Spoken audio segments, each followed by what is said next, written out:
আল্লামা রুমি রহমাতুল্লাহ আলাইহি তিনার কিতাবের ভিতরে উল্লেখ করেছেন, মানুষের হায়াতের এক একটা সেকেন্ডের কত দাম।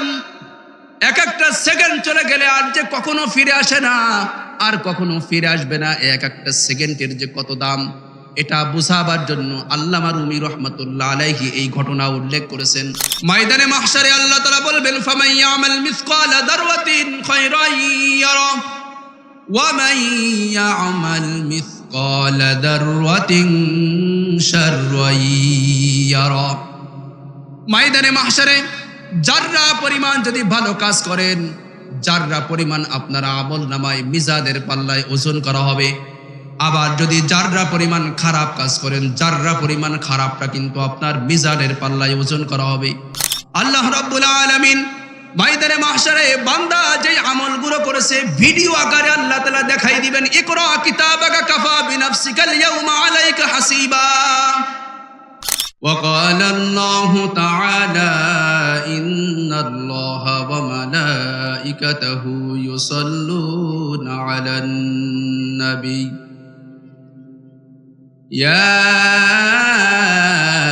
أيها الذين آمنوا صلوا عليه وسلموا تسليما اللهم صل على سيدنا ونبينا وشفيعنا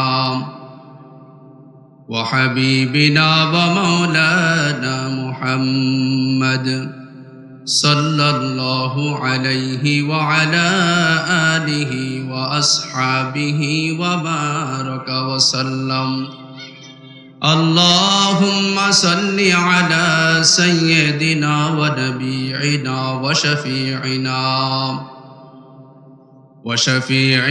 وحبيبنا ومولانا محمد صلى الله عليه وعلى آله وأصحابه وبارك وسلم بلغ العلا بكماله كشف الدجى بجماله حسنت جميع خصاله صلوا عليه وآله সকলেই মহব্বতের সাথে পড়ি। بلغ العلا بكماله كشف الدجى بجماله حسنت جميع خصاله صلوا عليه وآله سيد الكونين ختم المرسلين سيد الكونين ختم المرسلين آخر آمد بود فخر الأولين بلغ العلا بكماله كشف الدجى بجماله حسنت جميع خصاله صلوا عليه وآله سلموا يا قوم بل صلوا على صدر الأمين مصطفى ما جاء إلا رحمة للعالمين सूरज ने दिया अपने शुआओं को ये पैगाम सूरज ने दिया अपने शुआओं को ये पैगाम दुनिया है अजब चीज कभी सुबह कभी शाम दुनिया है अजब चीज कभी सुबह कभी शाम यही हम सब मुसाफिर है यही हम सब मुसाफिर हैं यही आखिर ठिकाना यही हम सब मुसाफिर हैं यही आखिर ठिकाना कोई आगे रवाना है कोई पीछे रवाना कोई आगे रवाना है कोई पीछे रवाना মরণ থেকে যতই পালাও মরণ তোমায় লইবে ঘিরি, মরণ থেকে যতই পালাও মরণ তোমায় লইবে ঘিরি। যদিও শুধুর আকাশ পানে লুকাও সেথায় লাগিয়ে সিঁড়ি, যদিও শুধুর আকাশ পানে লুকাও সেথায় লাগিয়ে সিঁড়ি। আলহামদুলিল্লাহ, আমরা কয়েকবার জিকির করব। আমরা সকলেই দিল খুলে বলি লা ইলাহা ইল্লাল্লাহ, লা ইলাহা ইল্লাল্লাহ, লা ইলাহা ইল্লাল্লাহ, লা ইলাহা। খালিক নেই তুমি ছাড়া, মালিক নেই তুমি ছাড়া, কোনো মাবুদ নেই তুমি ছাড়া, কোনো মাশুক নেই তুমি ছাড়া। নাই কোনো ভয় দ্বিধা সংশয়, তুমি আমার রব। এখানে ওখানে সবখানে শুধু তোমাকে খুঁজে বেড়াই, তোমার ফিকির মন হয় উতালা। লা ইলাহা ইল্লাল্লাহ, লা ইলাহা ইল্লাল্লাহ, লা ইলাহা ইল্লাল্লাহ, লা ইলাহা ইল্লাল্লাহু মুহাম্মাদুর রাসূলুল্লাহ সাল্লাল্লাহু আলাইহি ওয়াসাল্লাম। আলহামদুলিল্লাহ, সরখোলা গ্রামের সর্বস্তরের জনগণের উদ্যোগে 2 দিন ব্যাপী এক মুবার্ষিক তাফসিরুল কোরআন মাহফিল। আজ 16 তারিখ মাহফিলের প্রধান অতিথি, প্রধান বক্তা এবং দ্বিতীয় দিন সহ এই 2 দিনের প্রধান অতিথি, প্রধান বক্তা সহ সর্বস্তরের জনগণ এবং সরখোলার এলাকাবাসী এবং আমার সামনে উপস্থিত আমার প্রিয় ভাইরা,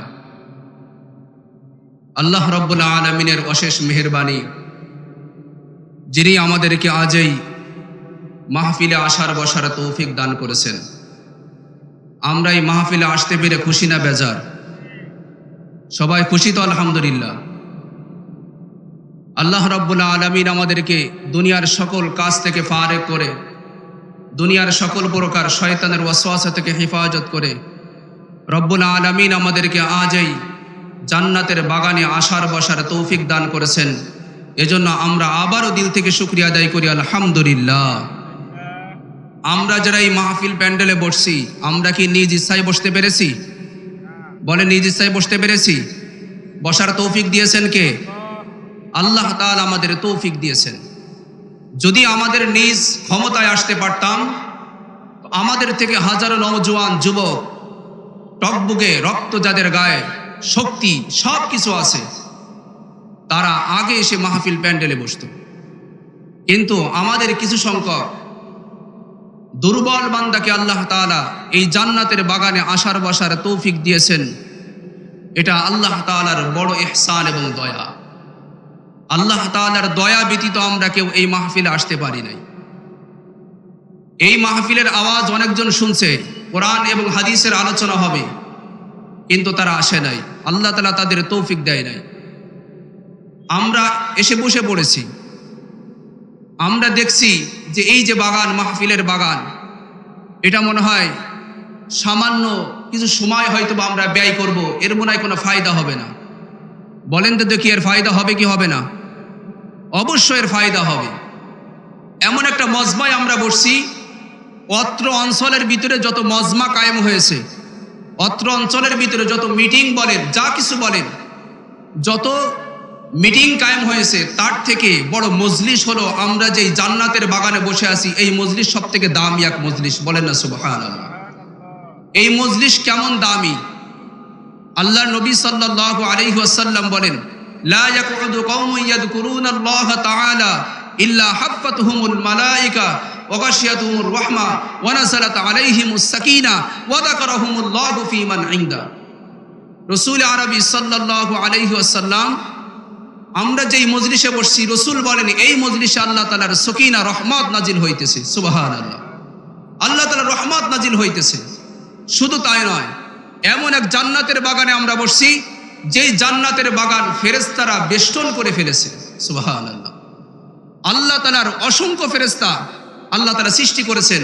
প্রতিনিয়ত এই ফেরেশতাগুলো দুনিয়াতে আসে, দুনিয়াতে এসে দেখে কোথায় দিন সম্পর্কে, কোরআন সম্পর্কে আলোচনা হইতেছে। এমন মজলিসগুলো তারা খুঁজতে থাকে। খুঁজতে খুঁজতে খুঁজতে খুঁজে যদি এসে দেখে যে এই সরখোলার এই ময়দানে, স্কুল মাঠে কিছু সংখ্যক জান্নাতের পাগল, কিছু সংখ্যক আল্লাহ তাআলার প্রেমিক, তারা এই জান্নাতের বাগানে বসে মাহফিল শোনার জন্য, কোরআন এবং হাদিসের আলোচনা শোনার জন্য ব্যস্ত হয়ে গেছে, ওই সকল ফেরেশতারা ওই মাহফিলকে বেষ্টন করে ফেলে।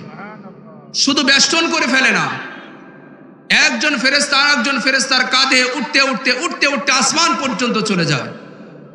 আল্লাহ তাআলা ওই সকল ফেরেশতাদের ডেকে বলেন, এই ফেরেশতা, দুনিয়াতে এমন কি কাজ হয়েছে, দুনিয়াতে এমন কি কাজ হইতেছে যাদের সম্মানার্থে তোমরা এইভাবে দাঁড়িয়ে আছো?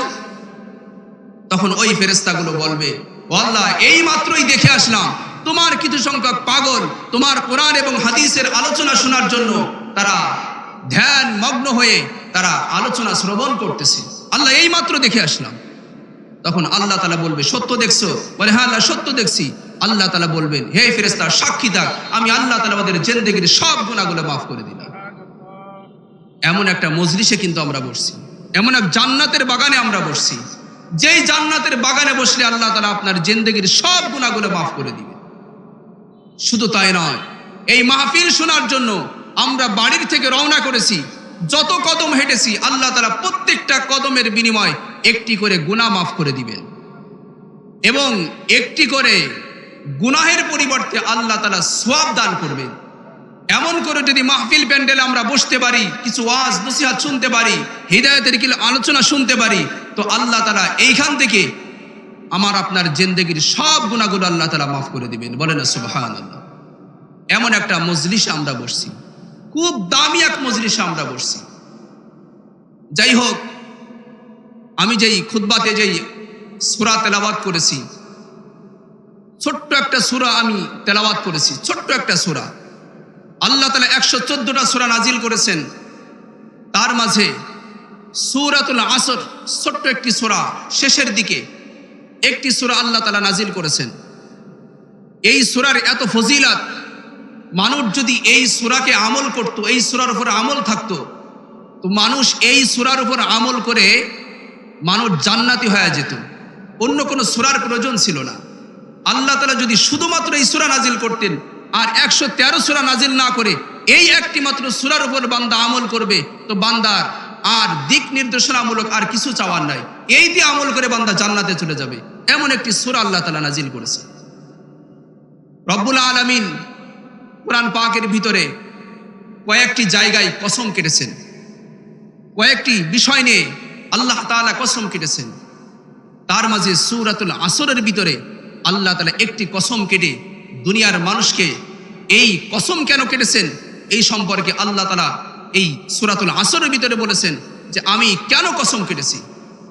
দেখেন, মানুষ কেন কসম কাটে? মানুষ যখন কোনো কথা বলে, ওই কথার মাঝে অনেক সময় মানুষের সামনে কসম কাটে, যে আল্লাহর কিরি হোক বা আল্লাহর কসম হোক, যে একটা কসম কেটে দেয়। এই কসম দেওয়ার অর্থ হলো যে আমার এই কথাটা সত্য, নির্ভুল, এবং এই কথাটা দামি এবং গুরুত্ব, এই গুরুত্ব বোঝাবার জন্য কিন্তু মানুষ কসম কাটে। কি বলেন? কসম কাটে না কিসের জন্য? গুরুত্ব বোঝাবার জন্য, যে আমার কথাটা সত্য, এই সত্য প্রমাণ করার জন্য কসম কাটে। তো আল্লাহ তাআলা কোরআনে হাকিমের ভিতরে বিভিন্ন জায়গায় কসম কেটেছেন। তার মাঝে আল্লাহ তাআলা সূরাতুল আসরের ভিতর আল্লাহ তাআলা বলেন ওয়াল আসর। আল্লাহ তাআলা কাল যুগ সময়ের কসম কেটেছেন। সময়ের কসম আল্লাহ তাআলা কেন কাটলেন? ওয়া শামসি বলে আল্লাহ তাআলা যেই কসমগুলো কেটেছেন, ফজরের কসম কেটেছেন, বিভিন্ন ভাবে আল্লাহ তাআলা আসমানের কসম কেটেছেন, তার মাঝে আল্লাহ তাআলা বলছেন ওয়াল আসর, সময়ের কসম আল্লাহ তাআলা কেটেছেন। সময়ের কসম আল্লাহ তাআলা এই কারণেই কেটেছেন যে আল্লাহ তাআলা বুঝাতে চেয়েছেন, হে বান্দা, দুনিয়াতে তোমাকে এই যে সময় আমি আল্লাহ তাআলা নির্দিষ্ট করে দিয়েছি, এই সময় কিন্তু অত্যন্ত দামি এক সম্পদ। এই দামি সম্পদ বুঝাবার জন্য আল্লাহ তাআলা কসম কেটেছেন। আল্লাহ তাআলা বলেন ওয়াল আসর, সময়ের কসম, কালের কসম, যুগের কসম আল্লাহ তাআলা কেটেছেন। ওয়াল আসরি বলে আল্লাহ তাআলা কসম কেটেছেন সময়কে।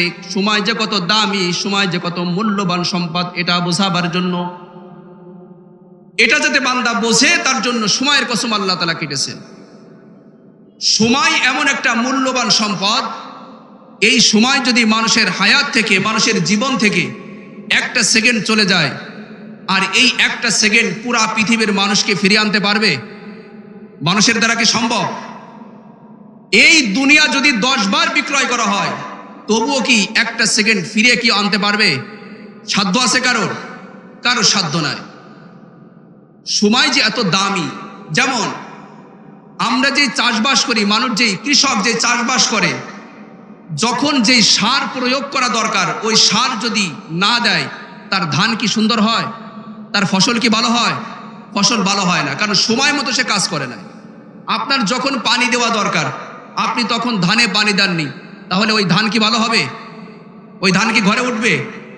উঠবে না, আপনার ক্ষতি হবে। তো সময় এমন একটা দামি সম্পদ, সময় এত মূল্যবান সম্পদ, এই সময় মূল্যবান সম্পদ বোঝাবার জন্য আল্লাহ তাআলা সূরাতুল আসর বলে, ওয়াল আসর বলে সময়ের কসম আল্লাহ তাআলা কেটেছেন, যেটা দামি সম্পদ। আল্লাহ রাব্বুল আলামিন মানুষের একটা জিন্দেগি দিয়েছেন, কাউকে 60 বছর, কাউকে 70 বছর, কাউকে 50 বছর, কাউকে 20 বছরের একটা জিন্দেগি আল্লাহ তাআলা দিয়েছেন। আল্লাহ তাআলা এটাও বলে দিয়েছেন, হে বান্দা, আমি আল্লাহ তাআলা তোকে একটা জিন্দেগি দিলাম, একটা সময় নির্দিষ্ট করে দিলাম। হে বান্দা, যখন তোমার সময় শেষ হয়ে যাবে, যখন তোমার হায়াতটা শেষ হয়ে যাবে, তখন কিন্তু আমার কাছে প্রত্যাবর্তন হতে হবে, আমার কাছে ফিরে আসতে হবে। একটা সময় তোমাকে নির্দিষ্ট করে দিলাম, হে বান্দা, এই সময়ের কদর করবা। একটা সেকেন্ড যদি তোমার হায়াত থেকে শেষ হয়ে যায়, এই একটা সেকেন্ড যদি চলে যায়, একটা সেকেন্ড কিন্তু আর কখনো ফিরে আসবে না। হে বান্দা, তোমার জিন্দেগি থেকে যদি 1 ওয়াক্ত নামাজ ছুটে যায়, এই 1 ওয়াক্ত নামাজ কিন্তু তুমি আর ফেরত পাবা না। কায়জা করলেও তুমি ফেরত পাবা না। নামাজ পড়লে, ওয়াক্ত মতো নামাজ পড়লে যেই পরিমাণ সওয়াব, সেই পরিমাণ সওয়াব কিন্তু তুমি পাবা না। কায়জা আদায় করলে, এটা কায়জা বলতে মনের সান্ত্বনা, মনের সান্ত্বনা। আমরা অনেক সময় নামাজ ছুটে গেলে কায়জা করি, কায়জাটা কি? এটা মনের সান্ত্বনা। হাদিসে পাকের ভিতরে আছে, 1 ওয়াক্ত নামাজ যদি বান্দা কাজা করে, 1 ওয়াক্ত নামাজ যদি বান্দা ছুটে যায়, তাকে 2,88,00,000 বছর তাকে জাহান্নামে পড়তে হবে। যদিও কায়জা করেন, কায়জা করার পরেই আল্লাহ তাআলা, এই আল্লাহ রাসূল এই কথা বলেছেন যে 2,88,00,000 বছর তোমাকে জাহান্নামে পড়তে হবে কায়জা করার পরে। তো আপনি যদি সময় মতো নামাজ না পড়েন, সময় মতো যদি ওয়াক্ত মতো নামাজ না পড়েন, তাহলে ওই ওয়াক্ত কিন্তু আপনি দ্বিতীয়বার ফেরত পাবেন না। আল্লাহ তাআলা মানুষের যে জিন্দেগি দিয়েছেন, এই জিন্দেগির কদর আল্লাহ তাআলা এই কারণেই বলেছেন, কারণ ময়দানে মাহশারে আল্লাহ তাআলা প্রত্যেকটা সেকেন্ডের হিসাব দিবে। হে বান্দা, এই সময় তুমি কোন কাজে ব্যয় করছো? হে বান্দা, অমুক দিন তুমি কোন কাজে ব্যয় করছো? হে বান্দা, অমুক সময় এই 1 ঘন্টা তুমি কোন কাজে ব্যয় করছো? আজকে হিসাব দাও। সব হিসাব আল্লাহ তাআলার কাছে দিতে হবে। আল্লাহ তাআলা সব কিছু কিন্তু লিপিবদ্ধ করতেছেন। আপনি যদি মনে করেন না ময়দানে মাহশারে আমি মিথ্যা বলবো, আল্লাহ তাআলা হয়তোবা ধরতে পারবে না, বলেন তো দেখি আল্লাহ তাআলা ধরতে পারবেন কি পারবেন না? কারণ আল্লাহ তাআলা সূরাতুল বানি ইসরাঈলের ভিতরে বলেন, ইকরা কিতাবাকা কাফা বিনাফসিকাল ইয়াউমা আলাইকা হাসিবা। আল্লাহ রাব্বুল আলামিন ময়দানে মাহশারে বান্দা যে আমলগুলো আমলগুলো করেছে ভিডিও আকারে আল্লাহ তাআলা দেখাই দিবেন, ইকরা কিতাবাকা কাফা বিনাফসিকাল ইয়াউমা আলাইকা হাসিবা। বান্দা যার যার নেক আমলগুলো বান্দা স্বচক্ষে দেখতে পারবে, আল্লাহ তাআলা বলবেন তোমার কিতাবগুলো, তোমার আমলগুলো তুমি নিজেই পড়ো, নিজেই বলো। সব কিছু আল্লাহ তাআলা দেখিয়ে দিবেন যে তুমি এই কাজ করছো, এইখানে এই অন্যায় করছো, এখানে এই জুলুম করছো, এখানে নির্যাতন করেছো, সব কিছু আল্লাহ তাআলা এই বান্দার সামনে উপস্থিত করে দিবেন, দেখতে পারবে বান্দা। অস্বীকার করতে পারবেন? অস্বীকার করার ক্ষমতা আছে আমাদের? অস্বীকার কিন্তু করতে পারবে না। এই কারণে আল্লাহ তাআলা বলছেন, হে বান্দা ওয়াল আসর বলে সময়ের কসম আল্লাহ তাআলা এই কারণে কেটেছেন, হে বান্দা সময়কে দাম দাও, সময়ের মূল্যায়ন করো। তোমার জীবন থেকে যদি একটা সেকেন্ড চলে যায়, একটা সেকেন্ড কিন্তু তুমি কোশ্চিন কালেও ফেরত পাবা না, ফিরে আর কখনো আসবে না। এই কারণেই তুমি সময়কে মূল্যায়ন করো। সময় যে কত দামি, সময় যে কত মূল্যবান সম্পদ, এই মূল্যবান সম্পদ বোঝাতে যে আল্লামা রুমি রহমাতুল্লাহ আলাইহি তিনার কিতাবের ভিতরে একটা ছোট্ট একটা ঘটনা উল্লেখ করেছেন যে সময় যে কত দামি, সময় যে কত মূল্যবান সম্পদ। আল্লামা রুমি রহমাতুল্লাহ আলাইহি তিনি তিনার কিতাবের ভিতরে উল্লেখ করেছেন, এক কৃষক সে বলদ দ্বারা হাল চাষ করে। আগে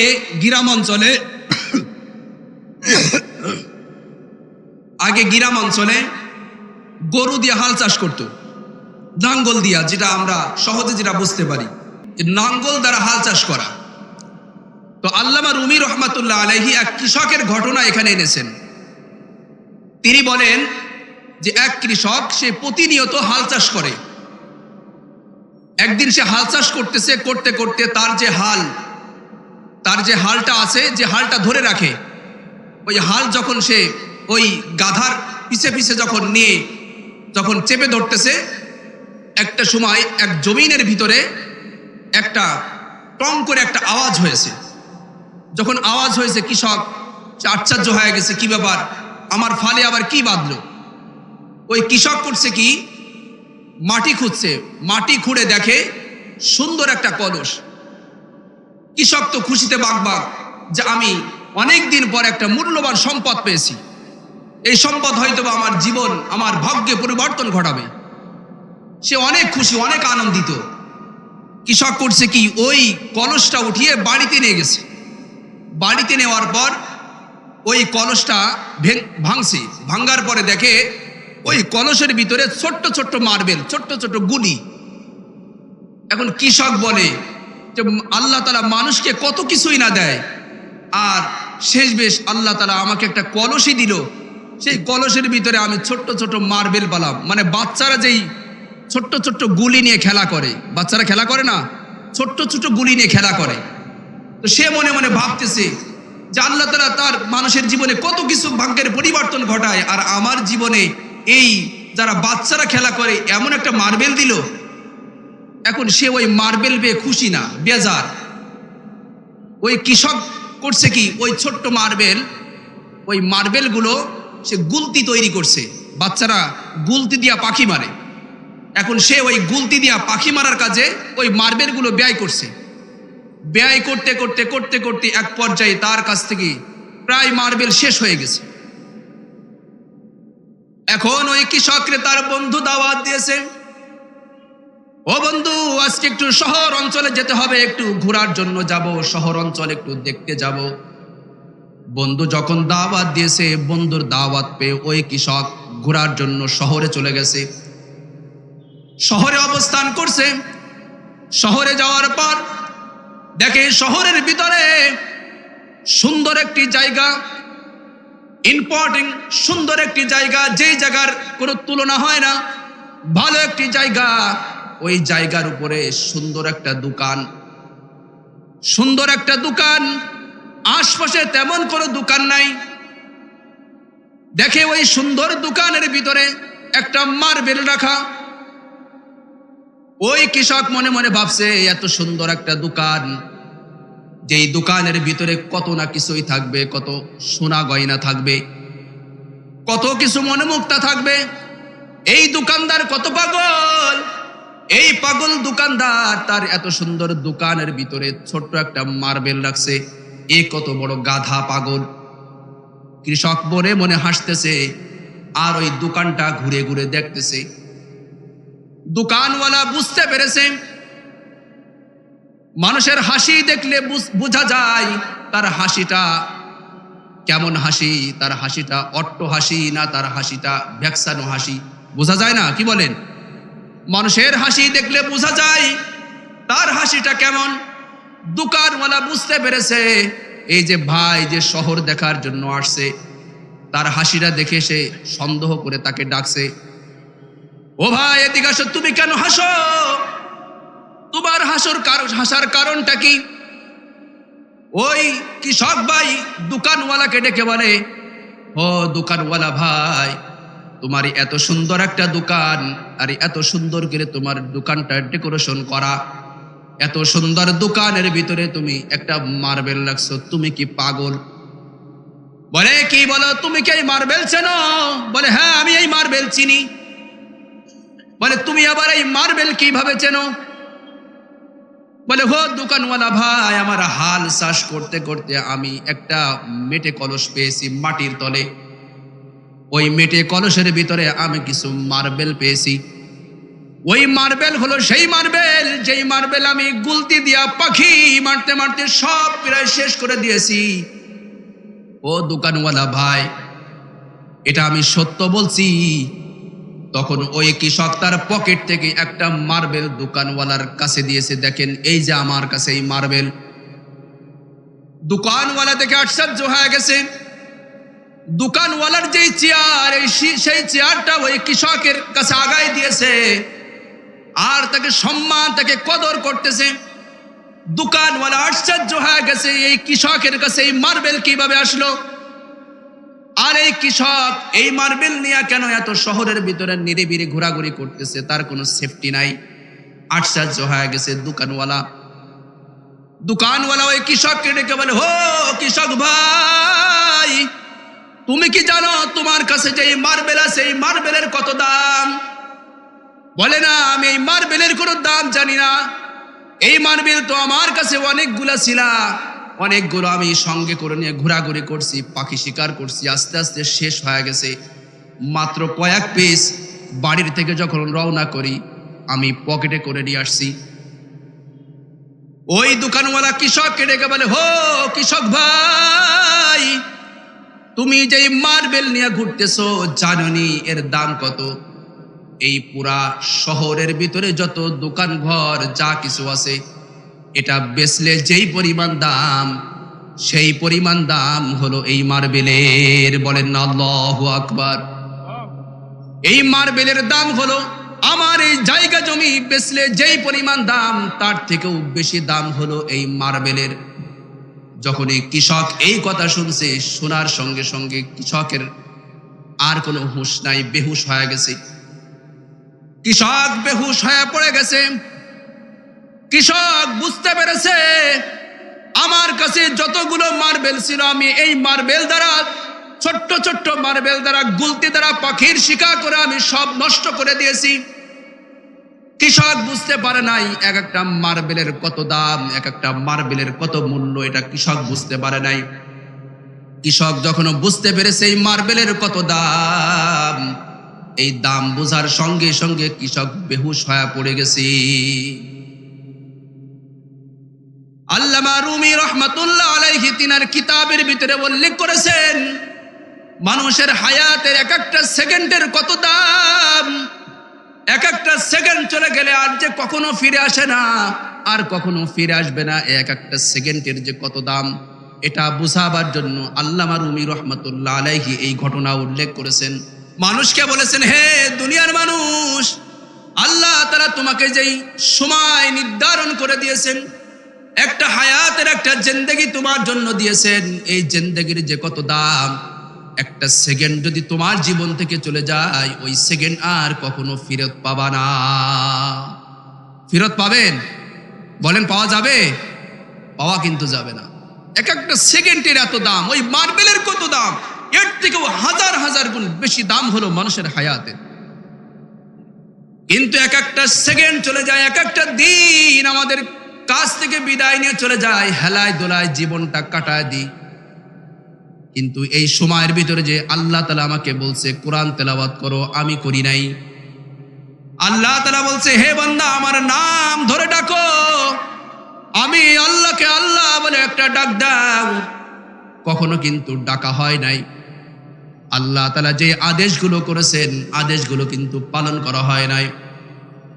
একটু চোখটা বন্ধ করে দেখেন আপনার জীবন থেকে কত সময় অতিবাহিত হয়ে গেছে, কত সময় আপনি নষ্ট করেছেন, হেলায় দুলায় কাটিয়ে দিয়েছেন। নামাজের সময় চলে গেছে, আপনার কোনো হুঁশ নাই। খেলা দেখতে দেখতে দেখতে দেখতে একদিন 1 ঘন্টা 2 ঘন্টা পার করেছেন, হুঁশ নাই কি করতেছেন, হুঁশ নাই। টিভির সামনে দাঁড়িয়ে আছেন, টিভি দেখতে দেখতে 2 ঘন্টা পার হয়ে গেছে, বুঝতেই পারেন নাই। কিন্তু ওই সময় আপনি কি করলেন? আপনি যে গুনাহের কাজ করলেন, আল্লাহ তাআলার যেই বিধানগুলো আপনার জন্য দিয়েছেন, আল্লাহ তাআলা যেই হুকুম আপনার প্রতি দিয়েছেন, আপনি যে তার হুকুম নষ্ট করলেন, তার দেওয়া সময়, তার দেওয়া আমানত আপনি যে নষ্ট করলেন, বলেন তো দেখি এর হিসাব দেওয়া লাগবে কি লাগবে না? অবশ্যই দেওয়া লাগবে। কারণ আপনি যেই গুনাহ করেন না কেন, ছোট্ট থেকে ছোট্ট গুনাহ করেন না কেন, আল্লাহ তাআলার কাছে কিন্তু আপনাকে জবাব দিতে হবে। কেমন জবাব দিতে হবে? ময়দানে মাহশারে আল্লাহ তাআলা বলবেন ফামান ইয়ামাল মিসকালা দারওয়াতিন খায়রান ইয়ারা ওয়া মান ইয়ামাল মিসকালা দারওয়াতিন শাররান ইয়ারা। ময়দানে মাহশারে যাররা পরিমাণ যদি ভালো কাজ করেন, যাররা পরিমাণ আপনার আমলনামায় মিজানের পাল্লায় ওজন করা হবে। আবার যদি যাররা পরিমাণ খারাপ কাজ করেন, যাররা পরিমাণ খারাপটা কিন্তু আপনার মিজানের পাল্লায় ওজন করা হবে। যাররা পরিমাণ ছাড় আল্লাহ তাআলা দিবে না, যাররা পরিমাণ ভালো কাজ করবেন সেটাও দিবে, যাররা পরিমাণ খারাপ কাজ করবেন সেটাও কিন্তু আপনাকে ময়দানে মাহশারে পেতে হবে। এই জন্য সময়ের কদর করতে হবে, সময়কে মূল্যায়ন করতে হবে। সময় হলো নদীর স্রোতের মতো, নদীর স্রোত যেমন চলে গেলে আর কখনো ফেরত আসে না, মানুষের জীবন থেকে একটা সেকেন্ড, একটা সময়, একটা ঘন্টা চলে গেলে কিন্তু আর কখনো ফিরে আসে না। যার কারণে আল্লাহ তাআলা বলে মানুষকে সময় যে কত দামি, সময় যে কত মূল্যবান সম্পদ, এটা বুঝাবার জন্য আল্লাহ তাআলা কসম কেটেছেন। এজন্য সময়কে মূল্যায়ন করতে হবে, দাম দিতে হবে। এই হলো আল্লাহ তাআলার প্রথম আসর বলে মানুষকে সময়ের কদরের কথা বলেছেন। দ্বিতীয় যে আয়াত আল্লাহ তাআলা বলেছেন ইন্নাল ইনসানা লাফি খুসর, নিশ্চয় মানুষ ক্ষতিগ্রস্ত। আল্লাহ তাআলা কেন ইনসানকে ক্ষতিগ্রস্তর কথা আল্লাহ তাআলা কেন বললেন? আল্লাহ তাআলা পরের আয়াতে বলে দিচ্ছেন ইল্লাল্লাযীনা আমানু ওয়া আমিলুস সালিহাতি ওয়া তাওয়াসাউ বিল হাক্কি ওয়া তাওয়াসাউ বিস সাবর। আল্লাহ রাব্বুল আলামিন এই আয়াতের ভিতরে বলেন মানুষ যদি 4টা কাজ না করে, সবাই বলেন কয়টা কাজ? 4টা কাজ যদি মানুষ না করে তারা ক্ষতিগ্রস্ত। এই 4টি কাজ যদি ইনসান না করে, ইনসান ক্ষতিগ্রস্ত। এই 4টি কাজ যদি পুরুষরা না করে, পুরুষরা ক্ষতিগ্রস্ত। এই 4টি কাজ যদি মহিলারা না করে, মহিলারা ক্ষতিগ্রস্ত। কয়টি কাজ? 4টি কাজ। মনে রাখবেন কয়টি কাজ? 4টি কাজ। আল্লাহ তাআলা 1 নম্বরে বলেন ইল্লাল্লাযীনা আমানু। 1 নম্বর হলো যদি আল্লাহ তাআলার প্রতি ঈমান না আনো তাহলে তোমরা ক্ষতিগ্রস্ত। জোরে বলেন কার প্রতি ঈমান আনতে হবে? আল্লাহ তাআলার প্রতি যদি ঈমান আনো তাহলে তোমরা ক্ষতিগ্রস্তর অন্তর্ভুক্ত না। ঈমান কেমন ভাবে আনতে হবে? ঈমান কি জিনিস? ঈমান কি জিনিস এটা তো বুঝতে হবে। কি বলেন? ইল্লাল্লাযীনা আমানু, হে বান্দা ঈমান আনয়ন করো। আল্লাহ তাআলা ঈমানদারদের অন্য আয়াতে আল্লাহ তাআলা ডাকছেন ইয়া আইয়ুহাল্লাযীনা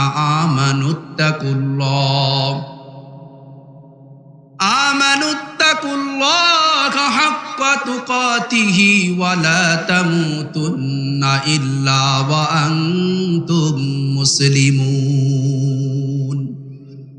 আল্লাহ তাআলা ঈমানদার ডেকে বলেছেন, হে ঈমানদার, হে মুত্তাকিন, ভয় করো, আমি আল্লাহ তাআলাকে ভয় করার মতন ভয় করো। আল্লাহ তাআলাকে যদি প্রত্যেকটা কাজে যদি আমরা মেনে নিতে পারি, আমার সুস্থতা অসুস্থতায়, আমার বিপদে আপদে, সব কিছুর ক্ষেত্রে যদি এক আল্লাহকে মানতে পারি, এক আল্লাহকে বিশ্বাস করতে পারি, এক আল্লাহ তাআলার প্রতি আস্থা আনতে পারি, যদি বলতে পারি আমার হায়াতের মালিক আমার আল্লাহ, আমার মৌতের মালিক আমার আল্লাহ, আমার আল্লাহ আমাকে সৃষ্টি করেছেন, সব বিষয়ের প্রতি যদি ঈমান আনতে পারি, তাহলে তার আল্লাহর প্রতি ঈমান আছে। এমন বিশ্বাস যদি করতে পারি, না আল্লাহ আমাকে সৃষ্টি করেছেন, আসমান জমিন আল্লাহ সৃষ্টি করেছেন, যদি এটা যদি আমি মুখে, আমার জবান দ্বারা, আমার অন্তর দ্বারা এবং কাজে যদি আমি পরিণত করতে পারি, তাহলেই বোঝা যাবে আপনি আল্লাহ তাআলার প্রতি ঈমান এনেছেন। আল্লাহ তাআলার প্রতি এমন ভাবে ঈমান আনতে হবে, সাহাবায়ে কেরাম রাদিয়াল্লাহু তাআলা আনহু যেমন ভাবে ঈমান এনেছেন। হাজার কষ্ট, এক লা ইলাহা ইল্লাল্লাহ এটা স্বীকার করার কারণে সাহাবায়ে কেরাম রাদিয়াল্লাহু তাআলা আনহু শাহাদাতের মঞ্চে উঠে শাহাদাত বরণ করেছেন, হাসি মুখে বরণ করেছেন, কষ্ট পায় নাই। যে এক আল্লাহ তাআলার জন্য লা ইলাহা ইল্লাল্লাহ এটা স্বীকার করেছি। আল্লাহ রাসূল দাওয়াত দিয়েছেন, সাহাবায়ে কেরাম রাদিয়াল্লাহু তাআলা আনহু দাওয়াত গ্রহণ করেছেন। তৎকালীন সময়ে যেই সকল সাহাবায়ে কেরাম প্রাথমিক যুগে লা ইলাহা ইল্লাল্লাহ এটা স্বীকার করে নিয়েছে, তাদের উপরে এত জুলুম, এত অত্যাচার, এত নিপীড়ন তাদের প্রতি করা হয়েছে, যেটা ইতিহাসের পাতায় লিপিবদ্ধ আছে, যে এত জুলুম করা হয়েছে সাহাবায়ে কেরাম রাদিয়াল্লাহু তাআলা আনহু।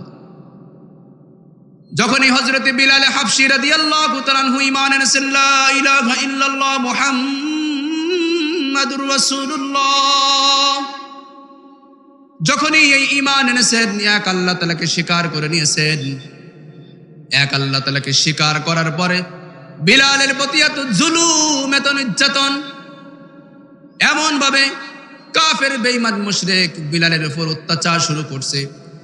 বিলাল হাবশী রাদিয়াল্লাহু তাআলা আনহুকে উত্তপ্ত বালের ভিতরে শোয়া রাখছে। এত জুলুম, এত নির্যাতন, যার কারণে বিলাল হাবশী রাদিয়াল্লাহু তাআলা আনহুর জিহ্বাটা পুড়ে গেছে। আল্লাহর নামটা ভালো করে উচ্চারণ করতে পারতেন না, আশহাদু আল্লা ইলাহা ইল্লাল্লাহ এটাও ভালো করে উচ্চারণ করতে পারতেন না। এত জুলুম, এত নির্যাতন করার পরেও কিন্তু বিলাল ঈমান ছাড়ে নাই। ছেড়েছে ঈমান? বিলাল রাদিয়াল্লাহু তাআলা আনহু কিন্তু ঈমান ছাড়ে নাই। শুধু তাই নয়, ঈমান বহন করার কারণে, ঈমান আনার কারণে অনেক সাহাবায়ে কেরাম রাদিয়াল্লাহু তাআলা আনহু জীবনকে বিলায় দিয়েছেন। ছোট্ট একটি ঘটনা বলে শেষ করব। হযরতে খুবাইব রাদিয়াল্লাহু তাআলা আনহু, তিনাকে কিভাবে শহীদ করা হয়।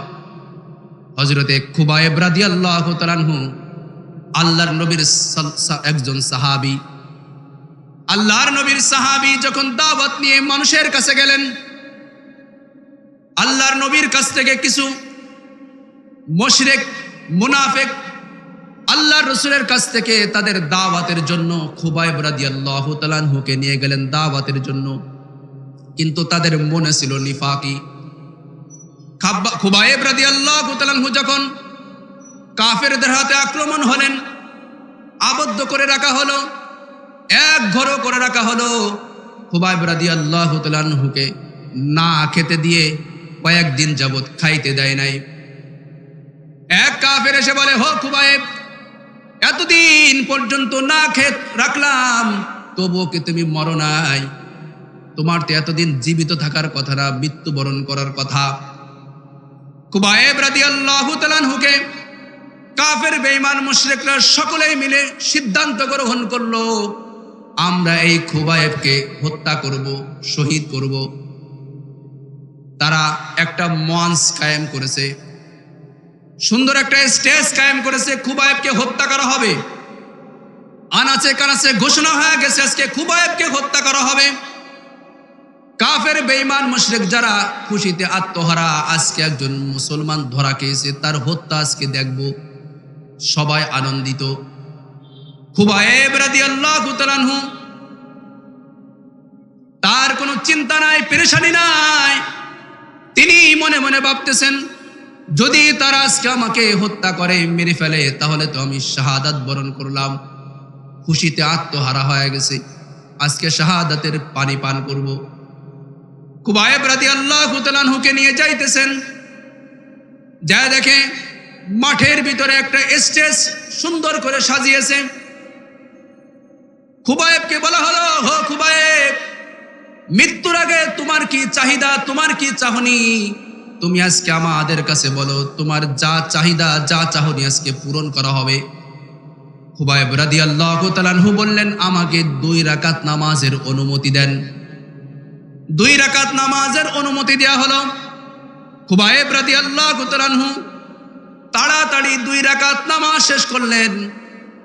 নামাজ শেষ করার পর কাফের বেঈমান মুশরিকরা খুবায়েবকে বলে, হো খুবায়েব, কেন এত দ্রুত নামাজ শেষ করলা?